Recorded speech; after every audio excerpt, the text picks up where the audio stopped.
goro nakari sey len kër goro nakari siw len kër goro nakari len kër goro nakari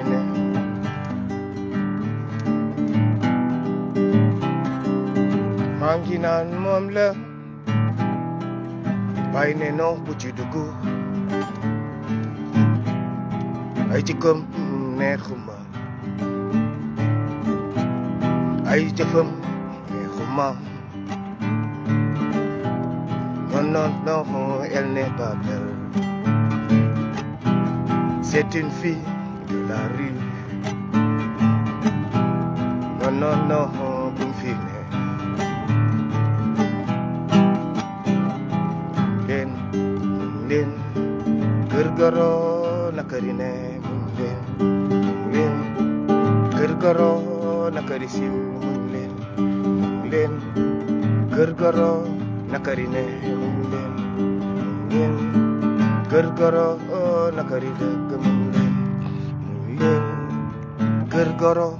nakari siw leen kër goro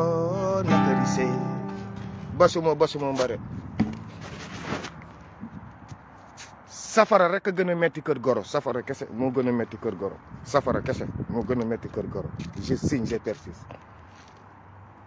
comme de sujet sama débat bi nag on avance man moom je suis là pour la protection de la femme safara donc moo gën a metti kër goro le discours de Ousmane Sonko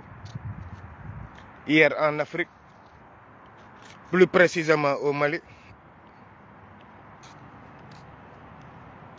Et comme les détails, des petits détails, moi, ça ne me regarde pas de rentrer dans certains détails, je ne suis pas dedans. Donc on avance. Ousmane Sonko, savez-vous, vous les patriotes, que Ousmane Sonko, entre panafricains, africains, c'est pas pareil. C'est qu'il faut déterminer.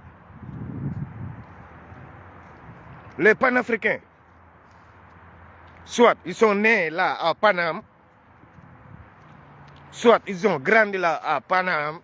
soit ils ont fait leurs études à Paname. Raison pour laquelle on dit panafricains. Or, nous, tel n'est pas le cas. Nous sommes des Africains. Avant tout, nous sommes des Africains. Donc, Ousmane Sonko, c'est un Africain brut, c'est pas un panafricain. Il n'a pas fait ses études ici, ni son expérience ici. Donc ça, soyons-en d'accord d'abord, dès maintenant. Et puis l'Africain est trop émotif. Et moi, j'ai pas d'émotion. Mon seul souci, avec beaucoup de lifers, c'est ça, mon seul souci. L'Africain est trop émotif. Comment nous sommes en pleine guerre?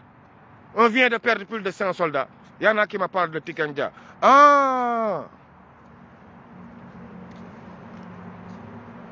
Mais il y a quelle démocratie en Afrique? S'il y avait la démocratie,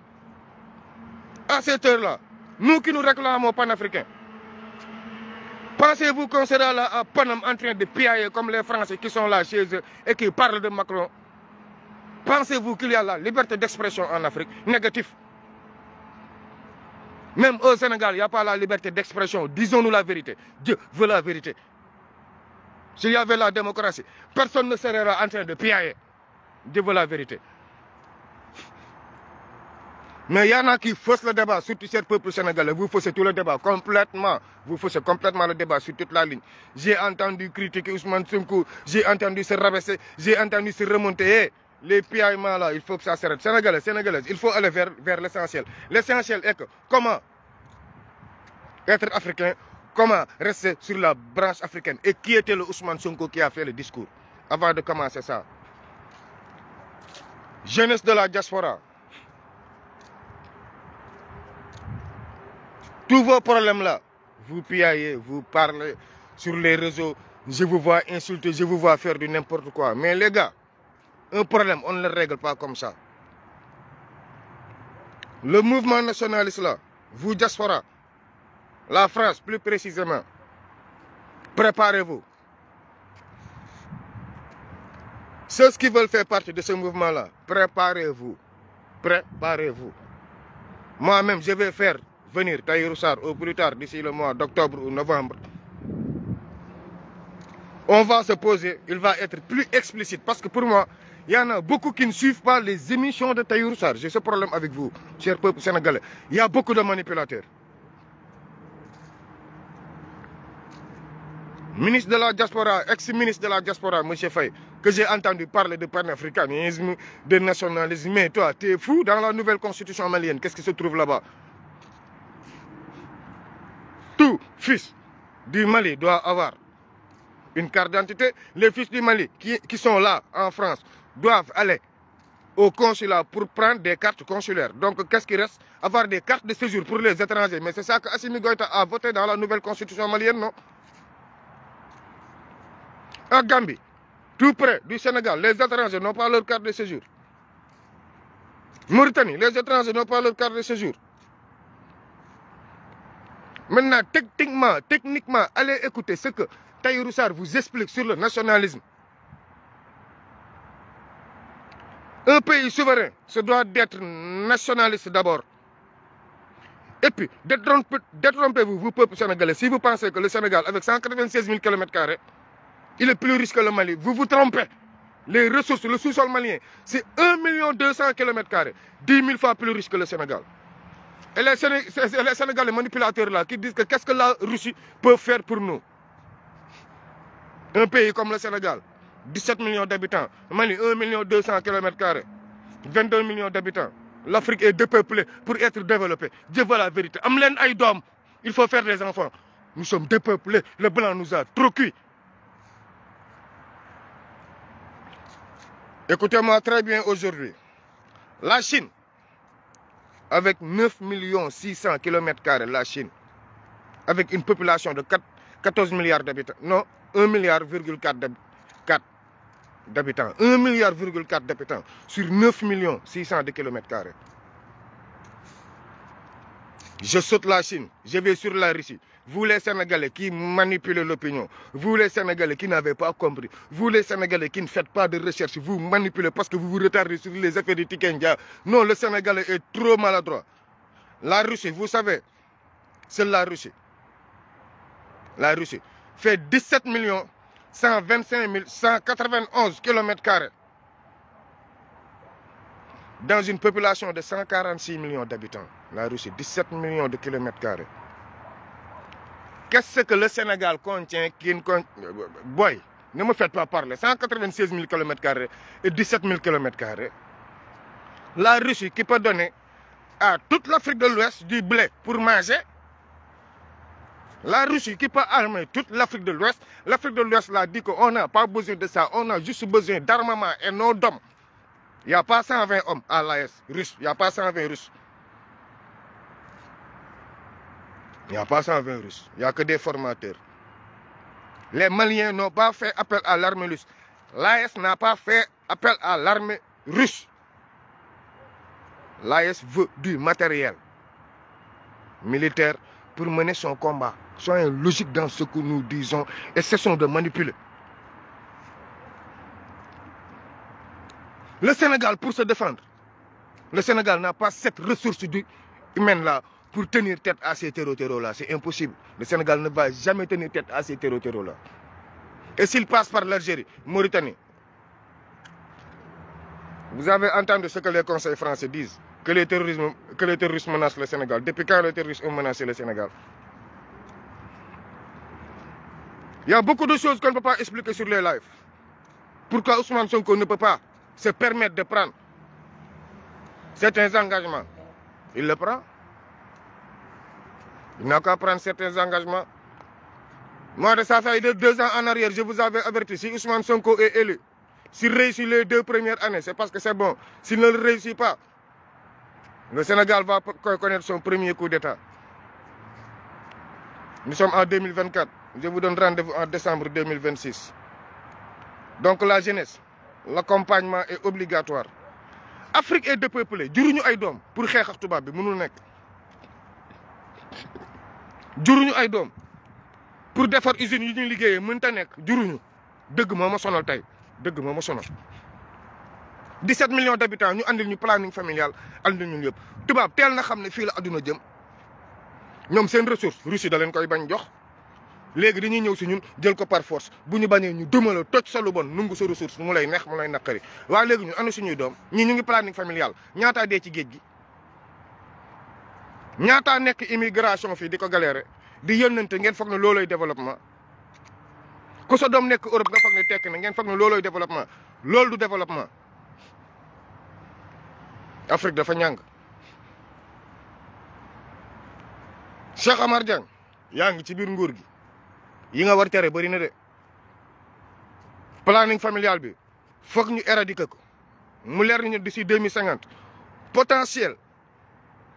ressources humaines bi ñu soxla ñun Sénégal dinañ ko am peuple Afrique yëpp tey fa la ñu war taxawee lu ñu gën a daw d'ici 2050 Mali war na am 40 millions d'habitants ñun Sénégal war nañ nekk 30 millions d'habitants d'ici 2050 lu mu gën a néew. adduna dafa jëm foo xam ne xam nga lan mooy defar adduna yéen doomu réew mi kenn du leen ko defaral bu doomu réew mi dawee lu ñuy am Ousmane Sonko fa la waxee démb biñ ko ne yaane woon mu ne attendez bi ñuy wax AES amul woon te muy dëggit man nangul ko ndax man moom du ma déggu ci loo xam dañ ma ciy xeebee man AES laa bokkuma CEDEAO mais moom it moo ne woon syndicat des chefs d'État moom mooy seen premier ministre léegi ndax moom ma bokk CEDEAO pas man bokkuma CEDEAO AES laa bokk man dëgg rek a ma sonal bokkuma CEDEAO AES laa bokk du ma wàcc dara démb lekkaat ko tey nekkuma ci loolu. discours am bi maa nga gis africains yi bëri booy bàyyi leen di jàppee ñooñu fi nekk ay africains. Kémi Séba fii la juddoo yaroo fi màggee fi booy cité yii la il ne connaît absolument rien de l'Afrique mook Nathalie Yamb yam gis ngeen ko yee vivee la à son âge à 60 ans gis ngeen ñun suñu maire yi ni ñuy solo à 60 ans ak moom ni muy solo booy ñii man personnellement xam nga ñoom lan laa seq ak ñoom fexe Kémi Séba nekk président ñu xool ndax moom il sera panafricain wala du doon panafricain il ne le sera pas parce que ISEM leneen la ñam si mii di wax tey buñ ko faloon tey président mu échec ISEM leneen la Lamine defarul dara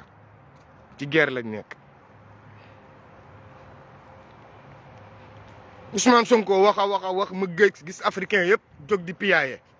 di wax lu leen wóorul te Sonko li mu wax tey il a été clair et net ba peuple malien bi d'accord nañoo ak moom li mu wax xam ne woy c'est vrai effectivement lii la waxoon kon mu ngi ci lignam kon léegi ko lan moo ci ambigu lan moo ci am fausseté lan moo ci am kii mais l'africain est émotif man ci affaire Tiken Jah bi man gisu leen nangu ma ci wax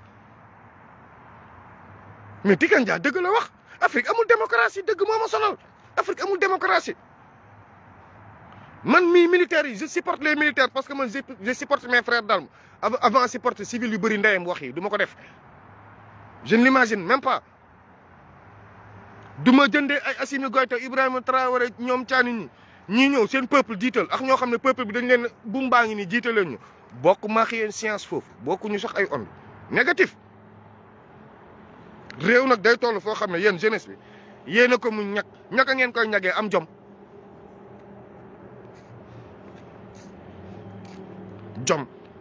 jàmbat gi bëri na ngeen jël lépp wéer ko si waajur yi retraité jàmbat gi bëri na lool jàmbat gu bëri gi nag ñàkk formation la ak ñàkk foo leen jëm je vous comprends bien foog jom moment yi foog jom jeunesse yi foog jom jeunesse bi foog d'ici 2050 jeunesse bi Sénégal xam ne am nañu développement mënuñu ne dañuy tabax réew mi budget Sénégal foog mu yokku kenn juratul doom ñii di bëgg a nekk dunkulu ñii di planning familial ñii di 15 ñii di dorogewu ñii di tuxi boon jigéen ñi toog si dip TikTok bi talatuñu njaboot ñu bëgg a defar réew mi mënta ne defar sa njaboot mooy defar réew mi point final kenn du la defaral sa réew ku dul yow Cheikh Omar Diagne am nga liggéey de saay ma toog si réunion yoo xam ne da ngay xam ne tubaab bi Chine ba léegi Chine autorisé nañu am plus de 2 doom 3 doom di ngeen ko dégg mois de septembre bii xam nga Chine léegi am nga droit am 2 doom léegi da ngay am 3 doom xam nañ fi àdduna jëm tey ban dëkk tey Chine kese seule la Chine contient 225 millions de militaires ñoo xam ne sont disponibles pour faire la guerre au minimum ils ont 100 millions de militaires yoo xam ne ñu ngi en exercice. Chine ban dëkk moo mun xeex ak ñoom 1 milliard 400 ban dëkk moo mun xeex ak Chine ni gañe ko kan du Amérique du kenn 100 millions de Chinois buñ leen fa yónnee mënuñu leen jeexal ak États-Unis mënu leen jeexal c'est impossible. Guerre bi day farankulaay dañuy lekk États-Unis comme ay kii gis ngeen belentaan xoron nag mu rombee dara Chine buy xeex ak yow tey noonu la koy def day ñëw lekk la xoola Chinois yi rek ni ñu commencé def Afrique ñëw di jënd sociétés yi di jënd suuf yi di jënd la parce que dañoo bëri yow africain benn produit bi ngay defar boo jaayee benn mooy 10 millions d'exemplaires la si Chinois di jaay pour jaay benn. tey ñu ngi naan franc CFA di yuuxu ni franc CFA kan moo ñu koy dépensé lu dul France ku ñu koy dépensé luñ koy doyeeti mais kan moo si ñemee gu mu wax réew daa am na muy doxee. Sénégal foog ñu waxante dëgg fu mu toll nii foog nguur gi osé jàkkaarloo yéen wax leen dëgg man lu tax ma dugg affaire genre bi di leen xeex fexe jël booy di leen faj ci baatin maa xam la may liggéey mais du ma dóor doom kenn pour changer la su ma soñoon yéen ñëpp jur réew mi changer mais réew mënul mel nii mu bugg a changer mënut a nekk du Ousmane Sonko du Diomaye Faye ñooy changer réew mi jàmmat bu bëree réew du dem du changer tey du changer suba je signe je persiste système bi ñii mënuñu ko fi génnee je regrette. pour wax démb am na ko waxoon weer ba la passé newoon naa leen jour bu Ousmane Sonko nekkee premier ministre newoon naa leen dugal nañ ko piège ak am na ñu fi ne kenn du leen tëj kaso c'est archi faux fii ñëpp a mën dugg si kaso bi mais li ma leen waxoon laa leen di waxaat c'est le président de la presse francophone boo ko ne cirib jour boobu yéen sénégalais yéen Sonko ci ngeen di mere CEDEAO ndax CEDEAO mooy njëkk dal seen kaw IA ñëw francophonie ñëw ay presse étrangère ñëw parce que ñoom dañoo sekk affaire yi lâcheté affaire jaay puub ñoom dañ ko sekk ñoom affaire xaalis bu salte dañ ko sekk moo tax tey boo ko laalee dugal sa bopp riir ak mbamba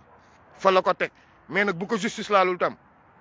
la justice divine xam nga franc-maçon la dina dal kawam te yéen Sénégal ki may bañ tudd turam gars yi dinañ ko delloosi de te buñ ko delloosee bu ñu tijjisee procès bi Ousmane Sonko day démissionné de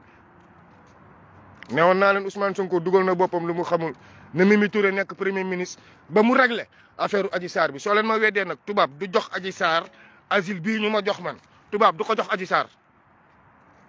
mais leer nag du ko jox te nag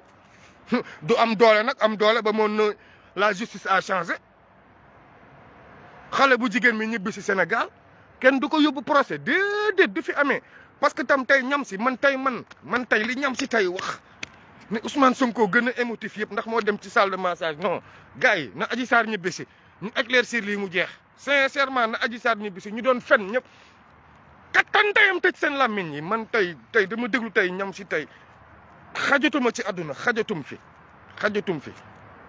ne woon naa leen histoire bi da koy topp à jamais foog ñu andi xale bi leeral nday affaire bi ñoom ñooy gouvernement nañu yóbbuwaat affaire bi justice ñi ci woowoon yëpp ay ñoom Mamour Diallo ñoom procureur Bassirou Gueye faut pas hésiter à les exécuter faut pas hésiter à les radier de l'administration sinon ku ñuy xas fa la ñuy jaar xas ñu boo dee gor yenn yi buñ la ci xasee waaw doo dégg te muy dëgg africain yi fa lañ ko commencé toog newoon naa leen boo warul nekk premier ministre teel na piège baa ngi nii nag tey Madiambal Diagne loolu la ñu wax ah Madiambal Diagne loolu la ñu wax man prip ñoom gis nga jour bi gars yi faloo balaa 4 jours 5 bu Sonko nekkee premier ministre probabilité yi lii la ba Mimi Touré nekkoon premier ministre am benn dossier yu 2 milliards yónnee nañ ma ko bu yàgg ba ma lire ko mais ça ne m'intéresse pas ay audio Mimi Touré Farba Ngom ça ne m'intéresse pas parce que boobu Farba Ngom dafa yónnee ba dafa dul Mimi Touré da ko ne da ngay dul ndax xaalis bi jotagum ko loolu Mimi mujjee wax si audio bi mais ça ne m'intéresse pas man affaire Ousmane Sonko moom ma intéressé ba pare nag yéen sénégalais les nouvelles autorités Madiambal Diagne ubbi na Ndakaaru ay salon de massage bien équipé truffé de caméra yooyu la doon chantage autorité yu bëri lu yooyu la lay chantage da ngay ñëw si meeku ni dung xale yi martaatu la caaf xam je vous avertis an ubbi na ay salon de massage yu bëri biir Sénégal je vous avertis piège baa ngi nii nag nous sommes tombés dans l'eau xale bi day dellu si de lu leer laa leen wax ma ñàkk sama nday mënuñu wax ba Adji Sarr du ñibbi si waat kooku mënul nekk day ñëw caaf xam na te tam Sonko ne sera pas au-dessus de la loi bu ñu ubbee procès bi déedéet moom moo tudd gars yi dafay ñëwaat de ah oui ñëppay ñëw ba capitaine Touré bi dañ koy entendre ñëppay ñëwaat ñoom maa xam Diallo gars yi procès bi sa motu procès international lay doon te gars yi koy préparé su suuf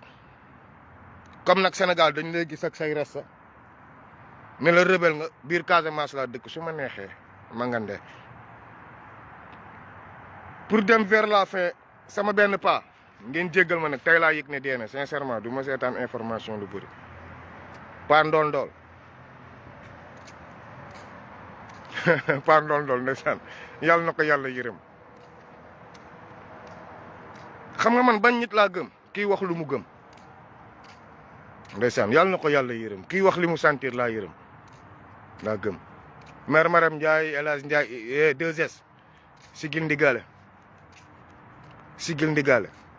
Sénégal la dëkk fu ko neex lay far ku ko neex lay faral nu ko neex la koy sentiré sénégalais itam bu leen neexee nekk Ibadu Rahmana wax nu mu leen neexee yàlla na ko yàlla atte si ay jëfam bu neexee sénégalais yi wax ko de nay leer man dem naa dëju Ibadu ñu ne yàlla na ko yàlla atte ci ay jëfam man jour boobu dama yéemu sama borom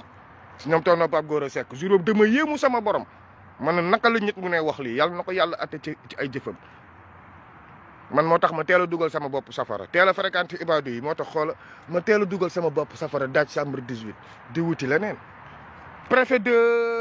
Tëngëj maa ko fi njëkk tagg sama boy bi ma gis waa Tëngëj ji dako na mais Rufisque yéen xanaa xam la ne préfet bi grade la jël man waa Tëngëj ñoo neex Tëngëj préfet dëkku fa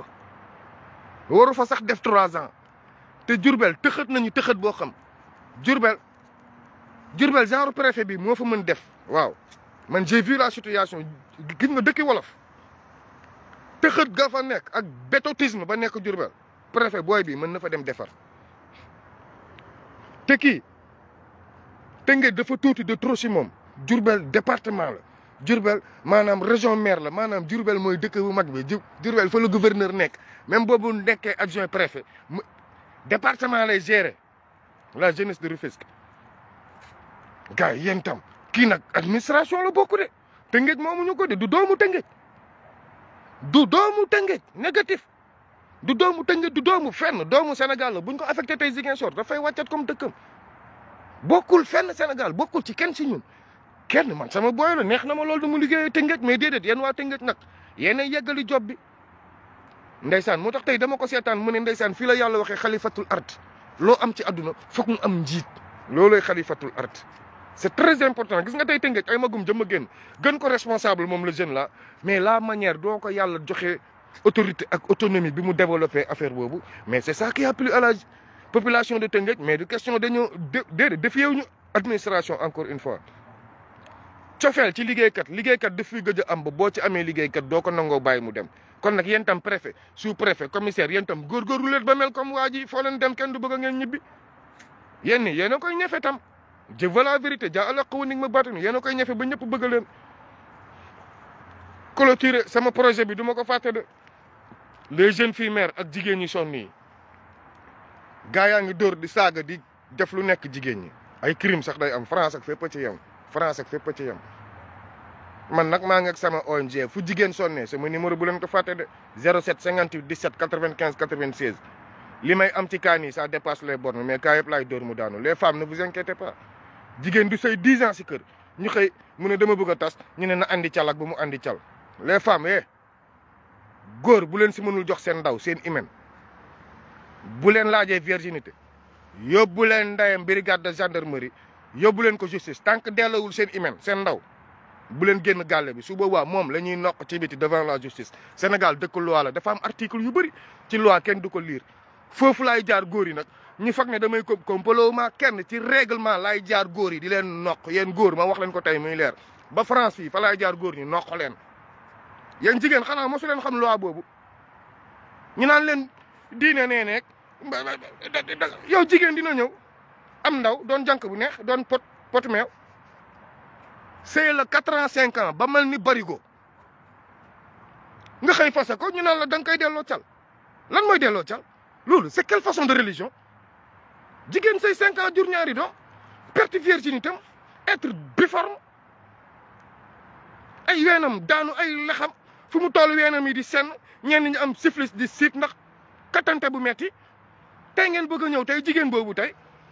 day sëy 15 ans 20 ans ngeen xëy tey nokk ko ci biti et bien voilà dama takki une petite garce andi ko ci kër gi du fi amee tant que maa ngi nooyi du fi amee Sénégal day changer ndeyam par force sur le plan féminin moom mu leen di neex mu leen di naqari ça va changer yéen les hommes là ça va changer quitte à ce que rey ay góor suul leen mais ça va changer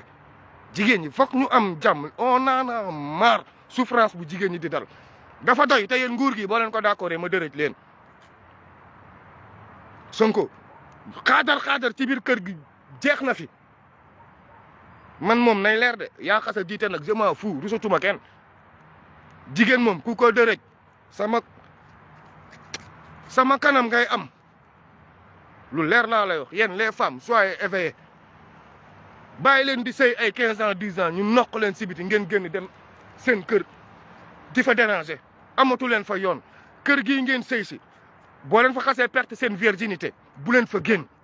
quel que soit le prix à payer boo leen demee justice xoola justice da koy jaral xaajale kër gi en deux femme bi jël lii ku góor ki jël lii looloo am justice mais justice mënu leen génnee kër gi c'est impossible amul benn diine bu leen di dàq je regrette bu njëkk lan moo taxoon buur yëpp nekkoon ay jigéen Afrique ay Ramsès yi ngeen di dégg ak pharaon yi ngeen di dégg yëpp benn pharaon moo ciy góor ki jotewoon ak Moussa dem leen si ñoom Ramsès royaume d'Égypte dem leen xool ban góor a ko jiite woon y avait que des femmes qui dirigeaient imbécile qui sont da ngay wax di défendre jigéen ñi am ñu lay woo su suuf naan la yaa ngi déconné je m'en fous su may déconné ku leen delloowul seen ndaw bu leen génn kër gi benn ku leen dóor ma tëj ndeyam kaso te dootul jege kër gi Sénégal day am loi par force ñu respecter nos femmes là par force et nos enfants là par force même xale yi biir yi nii ñu leen di nokk ci biti sama wax du bëri xale 12 ans 13 ans jël grossesse parent nokk ko ci biti parent boobu dinaa la jël nokk la ci kaso bi yéen Sénégal dinañ ko changer su mu leen ne di ngeen changer rek foog ñu ñite foog ñu doon ay doomi aadama te boo ñëwee fii tubaab ñun ñëpp respecté tubaab bi man bi ma nekkee Sénégal xam nga lu ñu ma doon wax da nga faible suma famille yëpp su ma xëy dafa faible dafa ragal jabar yi waaw te kat ku ñëw fii Europe waxuma la faible plus que faible que moi ngay nekk bu nekkee Sénégal di jaay la match sama wax du bëri basuma bare su ko non ko abidé Iba Fama la jaar